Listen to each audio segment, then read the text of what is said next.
बिस्मिल्लाहिर्रहमानिर्रहीम। हर देखने वाले स्टूडेंट को प्रोफेसर काशिफ रबी का सलाम। आज हम एक नए चैप्टर का आगाज़ कर रहे हैं एक नए जज्बे के साथ, और उस चैप्टर का नाम है सेट्स, फंक्शंस एंड ग्रुप्स। आपकी बुक का सेकंड चैप्टर है, यूनिट नंबर 2 है, सेट्स, फंक्शंस एंड ग्रुप्स। तो ये एक ऐसा यूनिट है जिसमें आपने 3 तरह की चीज़ों को फेस करना है। पहले नंबर पे सेट्स है, दूसरे नंबर पे फंक्शंस हैं, और तीसरे नंबर पे आपके पास आ जाएंगे ग्रुप्स। तो आइए आज हम बात शुरू करते हैं सेट्स के ऊपर कि सेट्स क्या होते हैं। 17th सेंचुरी में एक मैथमेटिशियन गुजरा है, जॉर्ज कैंटर।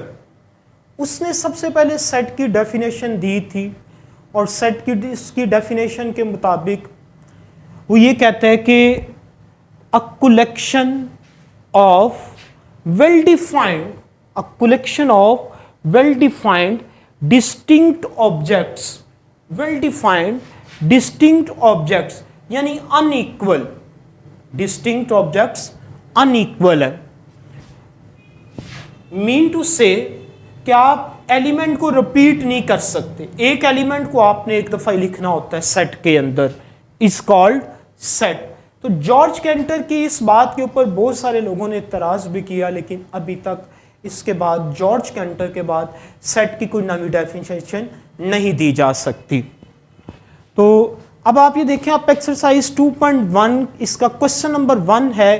क्वेश्चन नंबर 1 की स्टेटमेंट में उसने ये कहा हुआ है, right the following sets in set builder notation.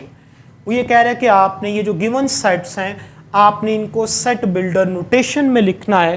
तो उसका तरीका क्या होता है, सेट बिल्डर नोटेशन क्या होती है कि उसमें ये जो आपके पास एलिमेंट्स है ये नहीं लिखे जाते, बल्कि जैसे इधर 1 से लेके 1000 तक आपके नेचुरल नंबर्स हैं, तो आप इनके लिए कोई एक लेटर इस्तेमाल कर लेंगे। तो इसको लिखने का तरीकाकार ये होता है कि अब सबसे पहले क्या करेंगे कि आपका ये जो गिवन सेट है आपने इसको गेस करना है कि ये कौन से सेट के एलिमेंट्स हैं। स्टार्ट कहां से हो रहे हैं, 1 से स्टार्ट हो रहे हैं। चैप्टर 1 में हमने बड़ी डिटेल के साथ पढ़ा था कि ये नेचुरल नंबर का सेट है। किसका सेट है, नेचुरल नंबर।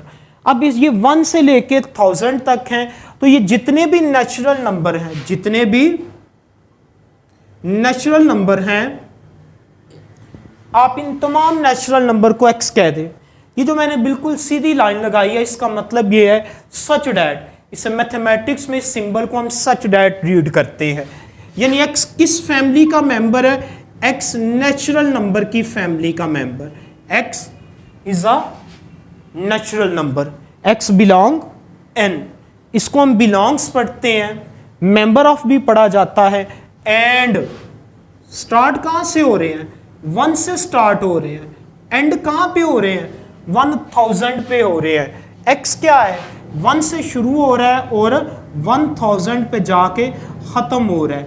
1 शामिल है तो इक्वल का साइन, 1000 भी शामिल है तो इक्वल का साइन। अब आपने इसको बता दिया है कि आपका ये जो सेट है 1 लेस देन और इक्वल टू x। इस बात का मतलब यह है कि जो आपका x है 1 के बराबर है और 1 से बड़े नंबर हैं, जबकि इस बात का मतलब ये है कि जो आपका x है वो 1000 के बराबर है, और जो 1000 से छोटे नंबर्स हैं वो सारे इसमें शामिल हैं। अब आप इसको देखें, ये सेट उसने 0 से स्टार्ट किया हुआ है, तो 0 आपका होल नंबर के सेट में आ जाता है। तो बाकी सब कुछ वैसे ही लिखेंगे, इधर n की जगह पे कैपिटल W इस्तेमाल कर लिया जाएगा।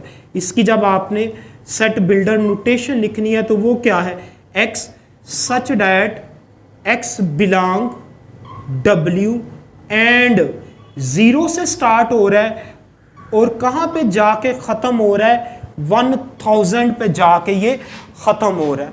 अब आप ये देखें, तीसरा जो इसका पार्ट है, तीसरे पार्ट में उसने लिखा हुआ है +-1। आप इस सेट को इस तरह भी लिख सकते हैं, -1000। हम आमतौर पे छोटा जो एलिमेंट होता है उसे सबसे पहले लिखते हैं और उसके बाद बाकी के एलिमेंट्स लिख दिए जाते हैं। और फिर ये क्या है, -999 एंड सो ऑन दरमियान में कहीं 1 है, फिर 2 है, और कहाँ तक जा रहा है, 1000 तक जा रहा है। यानी ये जो आपका सेट है, इसका सबसे जो छोटा रुकन है वो -1000 है, जबकि इसका जो सबसे बड़ा एलिमेंट है, सबसे जो बड़ा रुकन है वो +1000 है। तो अब क्या करेंगे इस सेट को, ये 0 की जगह पे -1000 और ये 1000 की जगह पे 1000 ही आ जाएगा। अब इसमें पॉजिटिव भी है और नेगेटिव भी है। तो ये किस फैमिली के मेंबर्स हैं, ये इंटीजर्स की फैमिली के मेंबर हैं, जिनको आप कैपिटल Z के साथ आप डिनोट करते हैं। तो इसकी सेट बिल्डर नोटेशन किस तरह लिखी जाएगी, x such that x belong Z and सबसे छोटा नंबर लिखें -1000 लेस देन और इक्वल टू x एंड +1000 आपके पास आ जाएगा। यानी ये सेट आपका -1000 पे स्टार्ट हो रहा है और +1000 पे ये ख़त्म हो रहा है। इसके बाद हम इसका अगला पार्ट देखते हैं, उसमें उसने लिखा हुआ है, अगला सेट जो है इसका चौथा पार्ट, चौथे पार्ट को हम देखते हैं।